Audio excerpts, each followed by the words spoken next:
पुनः ईश्वरो गुरुरात्मेति मूर्तिभेद विभागिने व्योमवद्व्याप्तदेहाय दक्षिणामूर्तये नमः। ओम शांति शांति शांति। श्री गुरुभ्यो नमः। हरि ओम तत्सत्। So now slowly and steadily we have come to the last sutra of this chapter second, Saktopaya. Then we will go to Anavopaya. Anavopaya is for the beginners. Maybe many of us will benefit from the third chapter. The second chapter, as you have seen, we will have a concluding session. Maybe on Sunday I'll do a bird's eye view of everything that we discussed in this chapter. Where there were some interruptions in terms of time gaps, so we'll try to put together everything before we graduate to the chapter 3. Now the focus in the Saktopaya was essentially, the first chapter was focused on meditation on the truth aspect of this whole Kashmiri Saiva philosophy, the ontological and the epistemological aspects. The how to and what to meditate on, how to meditate on is more prominent in the chapter 2. And there are two key words which came up. One is mudra, the Khechari mudra, and mantra. And in order to do this mantra and mudra, the mantra virya and mudra virya, the strength and energy of these two tools that would be used, the key thing that was hammered into our brain is what we learned in the first chapter in the Sambhavapaya. That the goal of the sadhana that we are doing is not to sustain and continue with the differentiated mode of perception. So we are coming a little down in terms of practice, in terms of approach, from the first chapter, which is very, very deeply meditative. The second one is about mantra. It's about mudra, but this is not in order for us to see ourselves as distinct or as different, but in order to reunite with our original spiritual awareness of our Swarupa. And that is why the last sutra of this chapter, we started with Chittam Mantraha, saying that the subject-object duality needs to be overcome. And that is the technique that the acharyas have employed by saying that your mind meditates on a mantra, but your mind itself is the object of your mantra. You are meditating in order to purify, in order to elevate your own mind. So you can say that there's a bit of shade of the Buddhist kind of a thing, the Vijnanavada kind of a thing, but of course it's very different. It cannot be ruled out that they have, it's been very, very eclectic. They have sourced ideas from different philosophers, but there's no evidence that they were heavily influenced by Buddhism. The beauty of this is that it combines various schools of thought, and the emphasis is on how we try to have that unified consciousness. So there would be some failures, there would be points of decline, points of vacillation or interruption or distraction. So the Acharya leaves us with a warning in the last sutra of the second chapter. So, say for example, you remember in the Patanjali Yoga Sutra, which of course we haven't independently discussed, we have discussed that in the context of this sixth chapter in the Bhagavad Gita, in the Madhusudana Saraswati's elaborate commentary on the meditative practices. If you remember, they said that when a person goes to that stage, Ritambara Pragya, because of his sadhana, there would be a lot of words were used like Dharma Mega Samadhi. So a lot of blessings, endowments, siddhis will kind of shower on that sort of a sadhaka who is making his way up. And they would come and say, oh my God, where are you going? This is the golden stage for you. Why don't you establish yourself? You can remain young, you can become attractive. So many siddhis are captured in the Puranas. For example, in the Bhagavata Purana, you have heard about these, Sanaka, Sanandana, and Sanatana, and Sanata Kumara. these four brothers who are children of Brahmaji, they always remained 5 years old of age because they were constantly meditating on Vishnu's name. And therefore, because they are meditating all the time on Nitya, the Anitya aspect of Kala couldn't disturb them. So they would remain ever young, even the much older than many, because they are direct children of Brahmaji and they would have human bodies. We do these Pitrupaksha is coming, so people offer water, so you offer to these rishis. Similarly, these yogis can have enormous amount of siddhis. However, here in the second chapter, it was clarified that person, while doing mantra siddhi, gets enamored by these kinds of endowments, these kinds of benefits, is actually, it's like he's shooting himself in the foot because he cannot move any forward. He is limiting his spiritual progress by showing an interest in anything other than what is our original consciousness, that Paramashiva thing. Anything other than that is an obstruction, is a distraction, has a limiting influence on the journey of our consciousness, the journey of our sadhana.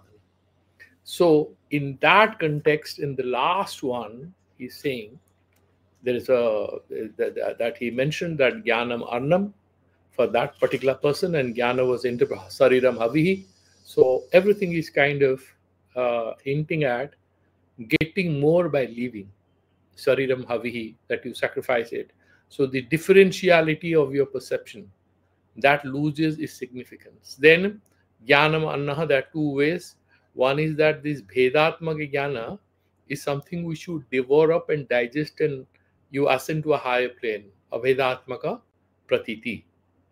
The other one is, if it is actually Suddha Jnana, Atma Jnana, then that is what is the real food for your soul.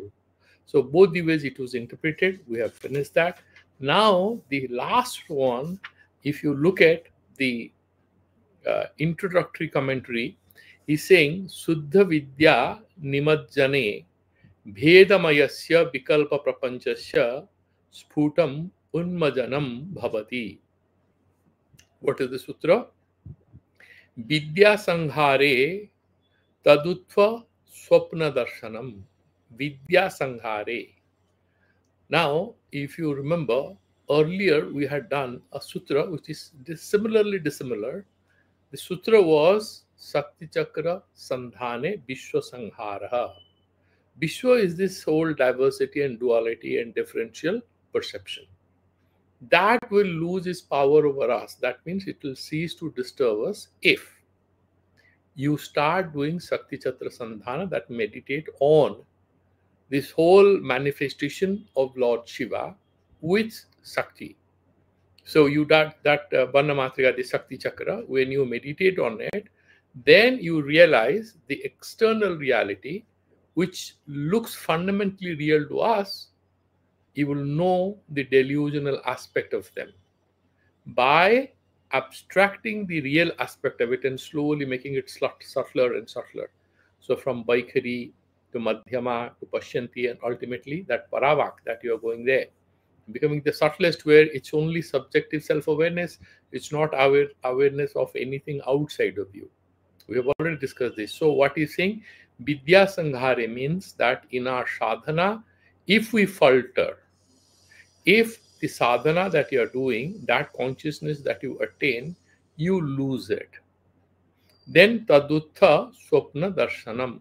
Tad here would mean which is caused by Vidya Sanghara. Tad Uttha, emerging out of that. Emerging out of what? That Vidya Sanghara. So in case there is a decline in the spiritual intensity of our sadhana, Tadutta, then immediately what emerges out of it? Swapna Darshanam. Then you would again have dreamy perception, delusional, say, perceptions. I mean, it's a little personal, but I remember when I was almost, it is almost now like, yeah, it would be about 25, 26 years back, when I was going to my spiritual counselor, and I used to sit for long hours in meditation.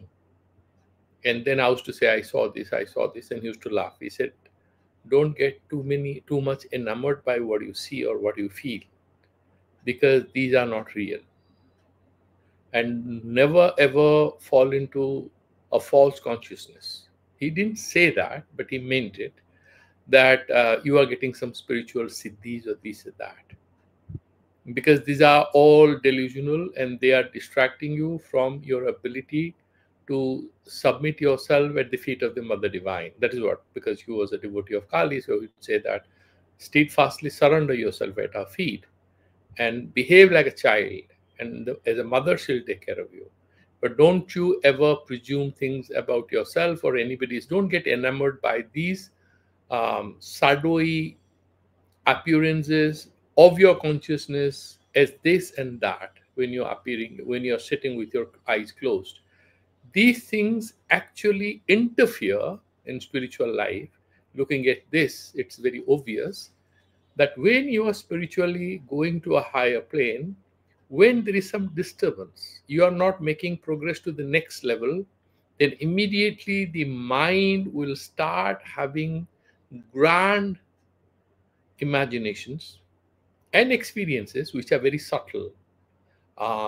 In these dreams and perceptions, sometimes you might see things which actually turn out to be true. You may have a premonition about something. You may feel about somebody's state of affairs, could be a sister, somebody who is much away from you, there is some problem.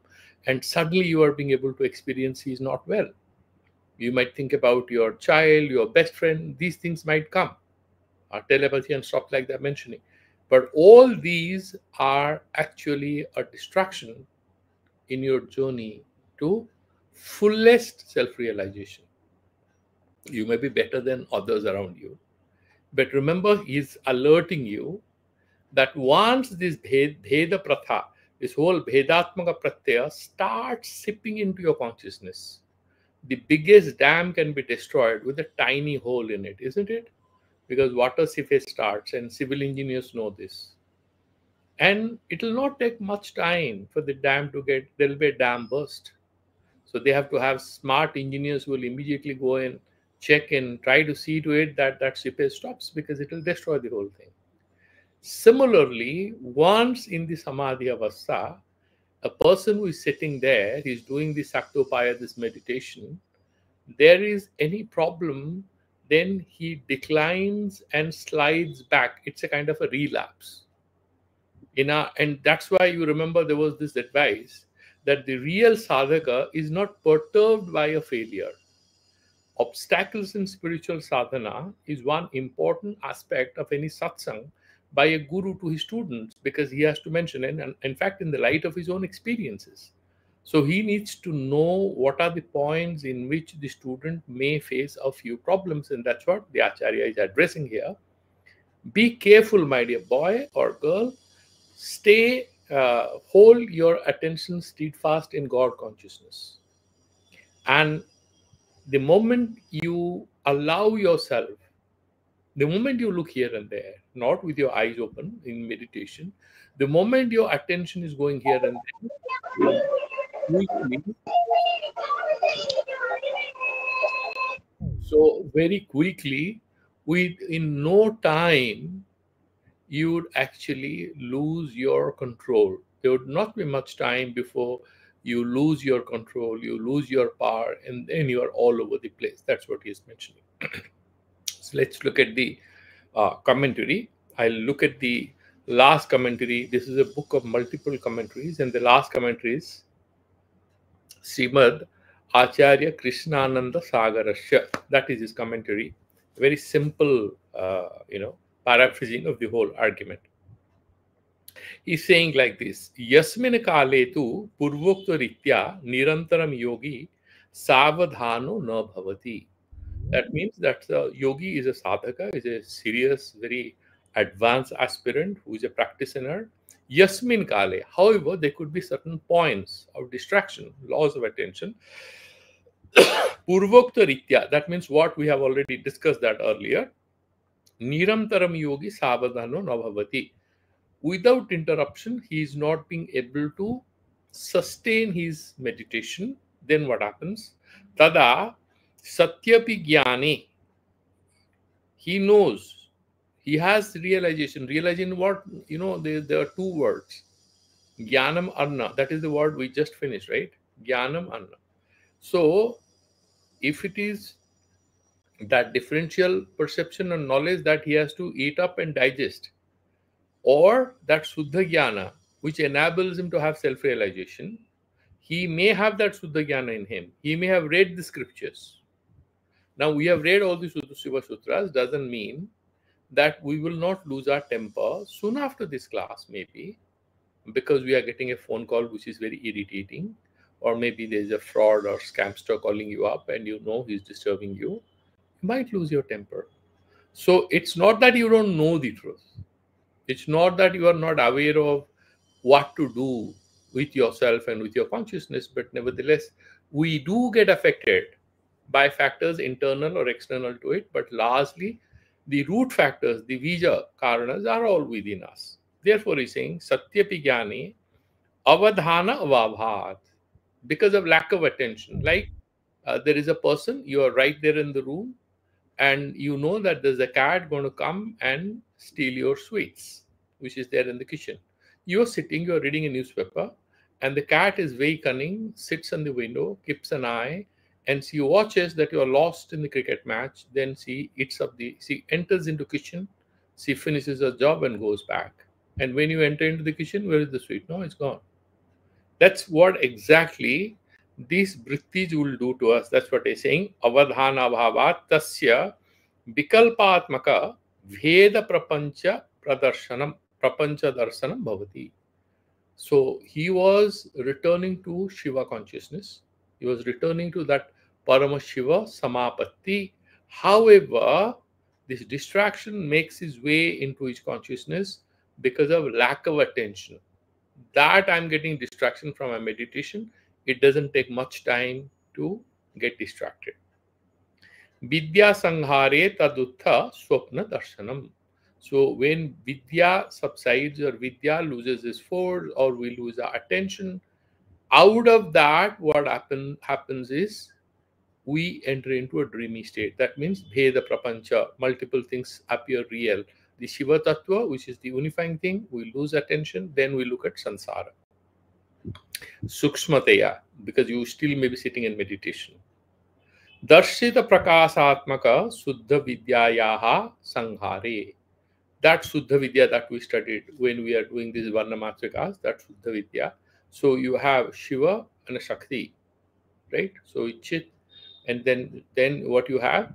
You have that Shiva, Shakti, Sada Shiva, then Ishvara, and then you have after Suddha Vidya.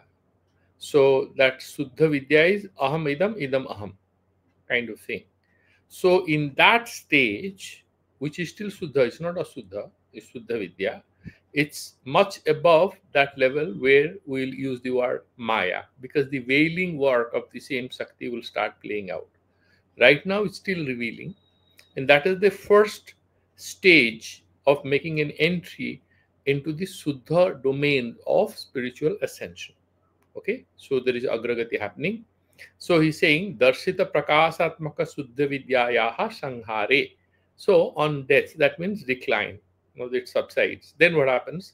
Nimajjane, that means when it gets subdued, avadhana rahityena, how it gets subdued. You basically take your eyes off it. Then what happens? Vidyayaha tirohitatve. It becomes tirohita. It's no more felt. It loses its grip over you. Sati tad janitasya arthat kramashah vidya sanghar janitasya. So the best way to understand this is it must have happened to all of you. We have all passed through this during our childhood, if you remember. So we have beginning of the classes. So you performed in some level in the previous annual examination in school, and when you start the journey, you make a new resolution. I'm going to study like this. I will do so much of maths in the morning. I'll study science. I'll pay attention to this that. So you have a very genuine resolution. First few days you are ahead of all your friends. So you have finished many of these lessons and you are almost halfway through with your maths and science and all, or you're very focused. Okay. Then starts the winter, the cricket session. You play your intergroup matches in the school. You take you to a bit of football and hockey. Slowly, somehow you must have felt a lot of your seriousness in your studies you used to get diluted because of Dasera, complete loss of attention. And then you start struggling early January to come to terms with loss of time, loss of attention. You have to finish your course, and suddenly, where is your being ahead of others? Goes, vanishes into thin air because you have lost your attention. Similarly, a sadhaka, very serious, he was in meditation, he loses that control, he starts interacting with people, or even in that samadhi, he loses his complete focus on that Shiva Tattva. In no time, slowly, the old sanskaras will raise their head like a tempest and again smother him, try to capture him, defeat him, whatever they can. Therefore, he's saying tirahi tattve sati. So tad janitasya. So it's like the Suddha Vidya is inversely proportional. The decline or rise of Suddha Vidya is inversely proportional to the rise or fall of the level of intensity of the distractions which are trying to take you away from your sadhana path. So you have more Suddha Vidya, less distraction. Allow a little distraction, you have Suddha Vidya coming down and this goes up. So the regulator here is actually this one. So if Suddha Vidya is high, they cannot do anything. The distraction node cannot do anything. The causal mode is here. It's not that there is no distraction, therefore you have Suddha Vidya. When you do sadhana, then the distractions anyway go down. So it's not a negative approach, it's a very positive approach. Now, let's look at how he's interpreting it. Arthat kramashah vidya sanghara janitasya, because of the decline in your vidya and sadhana, bhedatmaka vikalpa prapancha swarupa swapnasya darsanam bhavati. The word swapna is created. And you know, Lakshman Juji has a beautiful way of looking at it. Why don't you get into the waking state? He said, look, in waking state, you are looking at the gross dualities of life. House, car, people, sky, material, non-material, you're doing with everything. The dream state is more subtle because you are not having in the Jnanendriya Sanyoga, there is no Indriya Sanyoga with physical externality. It's all created in the mind. So in that sense, it's a very subtle thing. So the moment the mind, which was in deep meditation, there is a relapse, it will first get into the dream mode. So what Patanjali says is that the mind which have this, what are the vrittis of the mind? Pramana, Viparyaya, and Vikalpa, Smriti, and Nidra. So the first four are Vikshepatmaka. Mind will jump around, distractive modes of mind's engagement. And this third one, Nidra, is Layatmaka. So either Laya or a Vikshepa. Either the mind will jump around in a fundamentally right way, like you're studying physics, chemistry, or doing satsang, or you have Viparyaya in a faulty way, you are discussing something out of prejudice or anything. Vikalpa, that we have also studied, like Rahu, Shiraha. And then finally you have Smriti, you remember a lot of past things, discuss a lot of past things. And finally Nidra. These are all vrittis, I'm telling you, and Chitta vrittis. And what is yoga? Chitta vritti nirodha. That means you have to transcend all of these, both laya and vikshepa. So the moment you are declining, if yoga is chitta vritti nirodha, the moment you are getting distracted from that ultimate nirudha samadhi, where will you enter? The first state of opening up, expansion in a negative way. That is dream. Very subtle, very close to that samadhi state, but it is a bheda, bheda prapancha. In the subtlest way, we're connecting with the prapancha in the dream. Okay. So darsana bhavati ateva yoginam satata parisuddha vidya vimarsha tatparena eva bhavyam. Therefore, all the time we have to have this Suddha Vidya, Vimarsha, having strong meditation in it, and you have to be tatpara. Only after that, managapi, even a little, vicharasya upekya naiva kartavyam.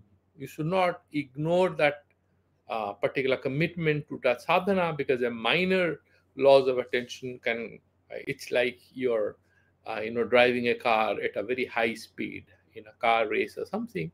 Minor loss of attention is fatal. It'll just kill you. That's what happens here. Ataiva kinchit gatva rupa sunyartha jata vikalpamaya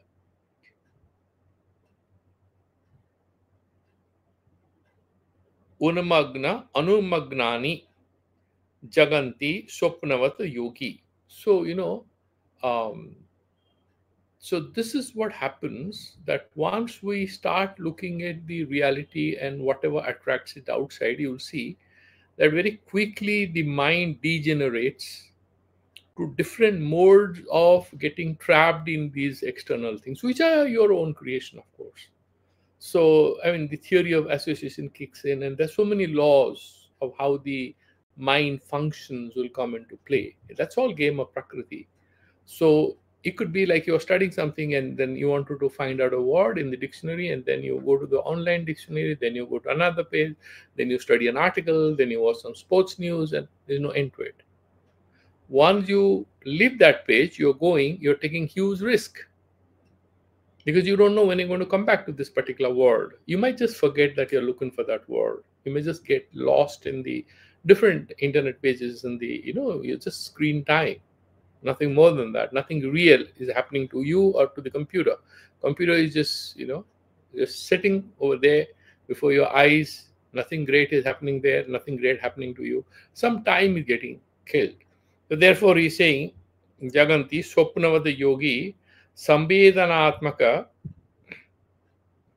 ati swachha darpane pashyan nirankusha paramashiva iva sahaja vidya udayapade nirantaram viharanti. When a person is aware of this aspect, that he will get distracted, therefore it's like if you see your face in a clean mirror, you can see it very well. So I read something, a very beautiful sentence. I think his name is Robert Howe, or someone who has written a book called Duality and Non-Duality. American. He had a very troubled life, but I liked one sentence. I was looking at a review of that book on a website. He said, the truth surely shall not talk to you through the net of desire. If it's a fish, if truth is the fish, it's not going to come to you through the net or filter of desire. So our eyes, once they are tainted with desire, and how can eyes have anything to do with desire? Yeah, manayeva manushyanam karanam bandha mokshayoho. It's the mind which is the cause behind whether we are liberated, whether we are troubled. And the moment something captures our attention, then there is a virus. The computer slows down. Similarly, the desire will slowly disable your ability to see it. So you have to again do virus clean. So you have to do the whole thing. Otherwise, you will not know what to quarantine and all, because you have to do a scanning. Okay, these are the things. That scanning is what Buddhists call vipassana. Watch your thoughts and find out what you want to discard, why it's coming. Or you discard them because they don't help us. And therefore, he's saying this is what you have to do. And Kshemaraja is saying yada tu evam satata vihito na bhavati satata avahito. Unless you become fully aware of it, tada jnanavatopi. Even though you are jnanavan, you know that, it's not that actually there are a lot of mishaps which happen in life. It's not that we never had heard about them. Like we had a landslide in certain part of the country. It's not happening for the first time. All these things have happened earlier. We have learned a lot of lessons. Then we have lost, what do you call it? The public memory is very short. The lessons that are learned are also forgotten. The people who take a lot of training in disaster management find other places to work. They become older. They were maybe youth volunteers. They become older. There is some problem comes into the system. That yoga system of disaster management. The yoga of disaster management, because of loss of attention, there's a lot of mishap and loss of life and property and stuff like that. that you can bring into the yogic life. So you have to, that's called community-based disaster preparedness. So similarly, you have your mind and body and sense-based, yogic preparedness, that there could be distraction and we have to be careful about it. Therefore, he's saying Suddha Vidyayaha Sanghare. So he's saying Tada Jnanavatopi Asya Avadhana Abalepat. Because of your attention is getting smeared with some distraction, what happens? Prokta Jnana Sphara Rupayaha Suddha Vidyayaha Sanghare. The Suddha Vidya is, that effulgence, that brightness of awareness, which was blossoming, that is declining. Then what happens? Sanghare, it dies as if it is murdered, killed. What exactly it means? Not physical. Nimajjane, it subsides. Tad uthasya, as a result of that, a decline of this Suddha Vidya, then what happens? Out of this, krama, nyakrita vidya sanskarasya. So there was a boy who was going to the school and he was friends with some good boys and girls. And this guy had a habit of doing a few math games. He will do his maths, he will do this and do that and do that. And he was one of the front ranking students in his college or school. Parents were very happy and proud until he suddenly made friends with some malignant cells in his school. Cancer cells, malignant, they will spread. So then one malignant cell connects with this guy's mind, and then he picks up some new habit. He starts playing some game. Then he has holidays and this and that. 6 months, his score, his CGPA, the kind of peace he had at home, everything goes for a toss. This can happen to anyone. That is what they're alerting. He's saying, Nimajjane taduthasya kramat kramanyakrita. So the vidya is getting thinner and thinner because it's losing its grip, its power, and that sanskara goes. That, like for example, we are getting up, say you're getting up at 5 o'clock to meditate or do pranayama, you stop it 2 days, 3 days, then it's not possible. But slowly that they kind of lose their power. Then when it happens, swapnasya veda mayasya, that duality, the differentiated perception, vikalpa prapancha rupasya. What is that? Vikalpa prapancha rupasya. So many alternatives. Darsanam sputam unmajanam bhavati. So the good things decline, and the ones which were troubling us, again we start showing some interest in them. Okay, so I tell you one common thing that I found. There's a beautiful book. Any of you want to read anything on meditation? Very short collection of essays by the monks of Ramakrishna order. It's called Meditation. I think it was 20 rupees when I had purchased it in college. You can buy it maybe for 150, 200 these days. It's a beautiful book. There is one essay which will strike you, in which he says, spiritual life is essentially like swimming upstream in a river. So everyone is swimming with the stream. What is the stream? Prakriti. So you'll have fun, you'll go to a party, you will have some food and this and that. Normal course of life. And then you want to do a spiritual thing, so you become an antisocial. You try to find people who are, so you do suffer loneliness. It's unavoidable. All of the people, boys, especially girls who are in college, who try to turn into this, first complaint they have in 3-4 months after this, Swamiji, I'm feeling very depressed. And that's very normal, because obviously what gave you comfort, the friends and this and that mode is not working. Now you have got into safe mode. So certain websites are not opening. You are not letting them open because you are in a safe mode. So you have to move in. That beautiful line he mentions, that it is like swimming against the stream, and it's not easy.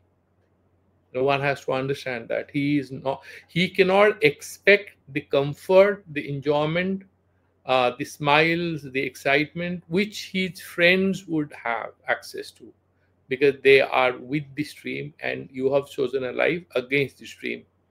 Your long term you will be a beneficiary, but in the short run you may appear very miserable vis-a-vis your friends. So then what happens, is saying, vikalpa prapancha darsana sputam unmajanam bhavati taduktam Sri Malini Vijay, Sri Malini Vijayotara Tantra न च एतद् अप्रसन्नेन संकरेण उपदिश्यते कथंचित् उपदिष्टेपि वासना नैव जायते. So here he is alerting us. Do you know there are two aspects? One good aspect is he's saying, do you know about the secrets of this? Who told whom? Lord Shiva granted the knowledge about the secrets of meditation to Ma Parvati. Okay. And then he's saying he granted it when he was most happy. That means he wanted Ma Parvati to experience the bliss of self awareness, undivided self awareness. It's very mystical because Shiva is telling it to Shakti about meditation of unification of consciousness. He is essentially trying to tell Shakti, you are no different from me. It's just one consciousness. In the conversation, it's all metaphoric. It is like the mind telling itself that you are a hoax. The real thing is called consciousness. You are just a hoax. And you indulge in a lot of hubris. But who is the mind and what is the hubris? Who is speaking whom? What is pure consciousness and what is not so pure consciousness? End of the day, it's a mind game. It's a conversation within the mind. So these are all very well articulated storylines to drive home some mystical truth. And therefore, he is saying, Na cha etad aprasannena. So, how can you stay in that highest level of meditation? One critical thing is whether the guru has actually helped that shishya. So, Guru Rupayaha, that sutra we have done it. So, he's saying that is very critical. Guru Rupayaha, he is the path, he is the way. And then, if he doesn't have that kind heartedness towards you, or you don't have that seriousness in the sadhana, then you won't benefit in this. That's number one. Sankarena upadishyate. Sankara is the acharya, never parts with the secret, never empowers the student to stay in that state of samadhi unless he's very happy. So that is one condition. The other one is he's saying, even if he may have given that in a state of happiness, the acharya has tremendous goodwill. Lord Shiva has tremendous goodwill. Even then, it may not work. And that's what he's saying. Kathanchid upadishtepi, and there are cases where the right upadesha has been given by the acharya and to the student. Even then, he's saying vasana na eva jayate. What is vasana? Vasana is that particular impression, that vasana which will form as a positive sanskara and which will guide him towards spiritual enlightenment. Vasana here is not craving. Vasana here is what settles in you, where a small event leaves its mark. Now, a lot of wrong things leave their mark much easily than a lot of good things that we hear, like in satsangs or a lot of beautiful things we have experienced, we have read. They do not have much force on us, isn't it? We have read thousands of novels and this and that, and if we can actually summarize all the things we have learned, there would be nobody wiser than us. Then why that wisdom is not at work? Many times we find we are in a situation of complete helplessness or a lot of anger. Once in a while, we do come through these events which upset us. These events upset us. Why that happens, despite all the wisdom that we have? He's saying that even if you have been advised by the right person, you have read the right book, you have done the right sadhana, that vasana naiva jayate, that impression doesn't sustain. Maybe it's created, but it doesn't continue. That means you don't stand to benefit from it. What to do? How do you do it? So you have abhyasa vairagyabhyam tan nirodha. Yoga chitta vritti nirodha. But how do you do chitta nirodha? The chitta vritti nirodha, he says, abhyasa and vairagya. You have to continuously practice it. That is how it tells. So all of these schools say some key ways in which we can move forward, and therefore he's saying, this is what he's saying. Vasana naiva jayate. Then he goes further and he says, iti upakramya. Then he's saying, vasana matra labhepi. It's also possible that sometimes you may have that impression in you. Like, for example, you joined a course, meditation course, and then you perfected all the steps of the meditation. You firmly remembered, and that is all there with you. It's with you. You have purchased that package or CD. The whole thing is with you. Then matra labhepi yo apramato najayate. However, even if you have that, that particular vasana is gained, but it will not stay with you free from any virus. Very complicated. So it's like you have a beautiful child, but then you have to take a lot of care to raise that child, isn't it? Because the child is so vulnerable to so many infections. Similarly, the spiritual realization or the truth about it, whatever understanding is imparted to the student by the teacher, that understanding will not be there as Nirankusha without any kind of trouble.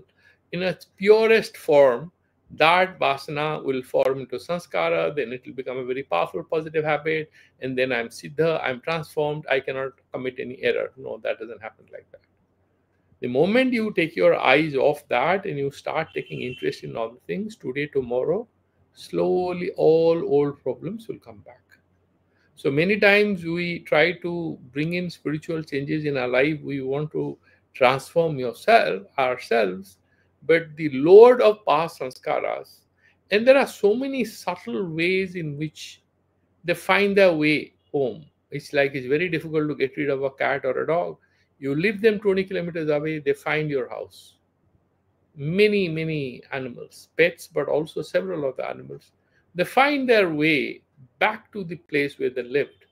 And similarly, our sanskaras do return to us. That's what he's saying, alerting us. And then he's going. Therefore, he's saying, Tam anityeshu bhogeshu yojayanti vinayakaha.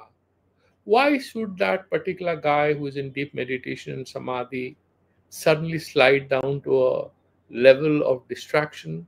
He says, because you know why? There are so many powerful temptations, vinayakaha. So they are these heroes, the powerful centers of distraction, they will come. And he's saying, Anityeshu bhogeshu yojayanti. They will say, oh, really? Oh, you have done wonderful meditation 7 days. So why don't you give yourself a reward? What is that reward? Let's go to the bar. No, I don't want to go. No, but what? You have done a lot of sadhana. You're outside, not a problem. What is the problem? Similarly, that's how these temptations would come. No, we'll go to the temple and there is a restaurant. We'll have dinner there. No, because I have evening meditation. No, what is the problem? There's nothing like that. You have to, you have to be a little sportive and open and this and that. There are several ways. I'm telling you, sometimes we think he is the devil. Devil is all within us. The others are just becoming nimittas, but they are powerful sanskaras, the past habits. And then we are rejoining, we are reconnecting, we are reviving our old company with these bad guys. And they will come back. That's what I'm saying. Yojayanti vinayakaha iti tad etat anyathatu swatantra syat srishti tad dharmakattvataha. Then there is another beautiful thing from Spandakarika, is the third sloka in the third chapter. What he's trying to saying, look here, even if you have the knowledge, you have very good knowledge. You have all mastered Veda, Upanishad, or the Siva Sutras and how to do meditation and everything. It's not that you haven't read, you have read everything. He's saying, however, this Queen Prakriti doesn't spare you. For Queen Prakriti, only the one who is focused on that Parama Shiva conscious, she doesn't have a handle how to trap him. All others are game for her. But he has read a lot of books. He goes to a lot of temples. He meets a lot of spiritual gurus. She smiles and says, no problem. You see what I'll do to him. She'll trample them below her feet and walk over them, make them do whatever she does to common people. That is what he's saying here. Anyathatu swatantra syat srishtihi tad dharmakattvataha Satatam laukikasyeva jagra swapna padadvaye. The way a common man experiences duality and diversity in his waking state and its dream state, similarly, the greatest sadhaka or yogi, the moment he takes his eyes, his attention off of what? Of that Paramashiva consciousness, the moment he allows himself to have some wrongful fantasies about what he has achieved in life, that I'm a great spiritual person, I'm very good, and this and that ahanta comes in, that stupidity comes in, and it doesn't take much time for him to come to a common level. As the Shastra says, so far Prakriti is concerned, for the Prakriti, you are a bright student or a bad student makes no difference. She's going to punish all of you in her own way, depending on your sanskaras, your papas, and punyas. Iti anena spande sangruhitam. That is what he's saying. Atascha nityam suddha vidya vimarshana parena eva yogina bhasyam bhavyam iti upadishtam bhavati. Therefore, back to normal advice, the basic advice, that come whatever may, you shall not compromise with your commitment to that Suddha Vidya Vimarshana. Then you are all the time meditating on that particular Suddha Vidya. There is no problem if you are. So, ahanta and idanta, aham idam, I am this. This whole sansara is an expansion of Lord Shiva, and I am not different from that Shiva consciousness. And so you have, drishyam sariram drishyam, if you remember earlier we had done. So that kind of a sarvatmaka bhava you have, based on your faith, your respect, your understanding of that Paramashiva Tattva. Otherwise, as a scientist, as a secular person, as a intellectually smart philosopher or something, you can have all these theories and still you may suffer a lot of emotional hassles, a lot of distractions, and you will not have a moment of peace. The real moment of peace comes not from these books, but from that realization, and that realization is stabilized only through constant meditation on that God consciousness. The moment we loosen our hands, the moment, Sabdhani hatti ki durghatna ghati or something like that in North India, they say, Tasmad na tesu sang saktim kurvato uttama vanchaya. Do you have, like the mother tells the boy, bete tumko niyat kharab to nahi ho raha hai? तुम्हें अच्छा करना है, do you want to do very well in life? Yeah, leave friendship with those guys. Don't talk to no, but she is very good, so fine. She is very good, not a problem. What do you want to be in life? You want to be with a good person, you want to be a good person in yourself in life. That's a different thing. And by being with good people, you don't become necessarily the most likable, desirable person. The mother, troubles the guy a little, but she is trying to bring him back on track. He's saying, Tasmat na teshu. Teshu what? Objects of pleasure. All these temptations. Na teshu ramate sasanktim kurvato. So they will not be interested. They will not have any connection with them. Why? Uttama banchaya. Good intention and interest in pleasures, object of pleasure, are incompatible. Why? Good intention here is intention towards self-enlightenment. And self-enlightenment is directly opposed to our interest, our inclination towards lower order engagements of the mind. Therefore, they cannot go together. That is what is being mentioned here. And then iti dhi purve, he's saying, iti shru purve, in spandepi. And then in the Spandakarika is also written. This one is again Malini. Then he's saying again, Ataha satatam udyuktaha spandaha tattva viviktaye jagrad eva nijam bhavam achirena digachati. So, the best way to do it is actually not to fall into dream state even for samadhi, or generally we go into the deep sleep state through a state of dream.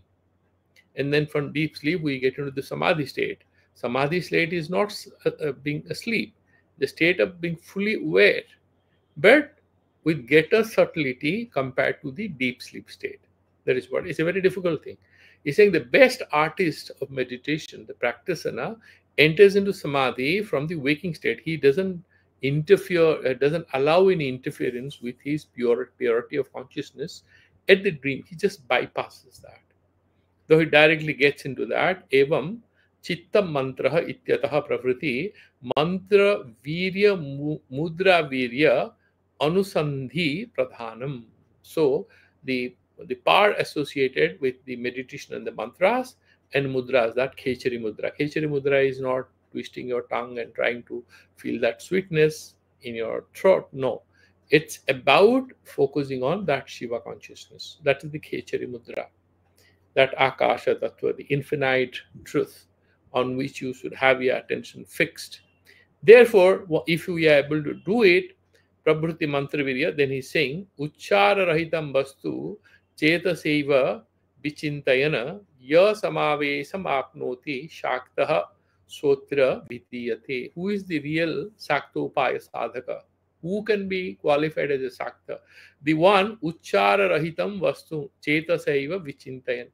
That paravak thing, all the time being conscious of it and by meditating on it without dangling in all external distractions, getting entrapped. The person samaveshamapnoti, the one who is in that state of equanimity, in that state of samadhi, he is the guy who qualifies to be respectfully addressed as the sakta. By saying this, he is essentially encouraging us to understand what it takes to become a good sakta. That is what is mentioned. Iti amnatam saktopayam vivichya. He has now done the vivechana of what is the saktopaya. Avadhana valiptam prati vidya sanghare tadutha swapna darsanam iti sutrena etad anusangena. Then he's saying, now we'll go to the anavopaya. So first he gives you an alert that if you do not stay focused in your Shaktopaya sadhana, you're going to get distracted. So he's essentially, then there'll be a lot of disease. Then you have to have therapeutic treatment.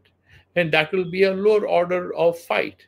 And that comes from the Anavopaya. So he's setting the stage for a discussion on Anavopaya, writes Kshemaraja. Iti anusangena anavopaya pratipadanasya avakasho dattaha iti shivam. So this is how he's mentioning that now this sort of comes to only Kshemaraja. There are a few other things, 3-4 things. So I wish that the Sunday class, Saturday I will not be here. The Sunday class, we will meditate on the whole chapter, and we'll also have a summary of it and prepare ourselves to get into the third chapter, the Anubopaya, in our next substantive class on Thursday. Sunday, we'll have an important class in which we'll summarize the whole of second chapter with reference to a few other commentaries that we haven't touched today. So any questions, any of you, before we do Shanti Mantras?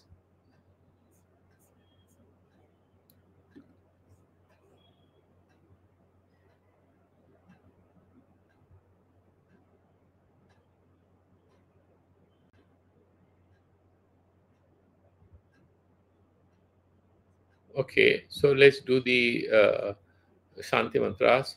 Om Purnamadaha Purnamidam Purnat Purnamudachyate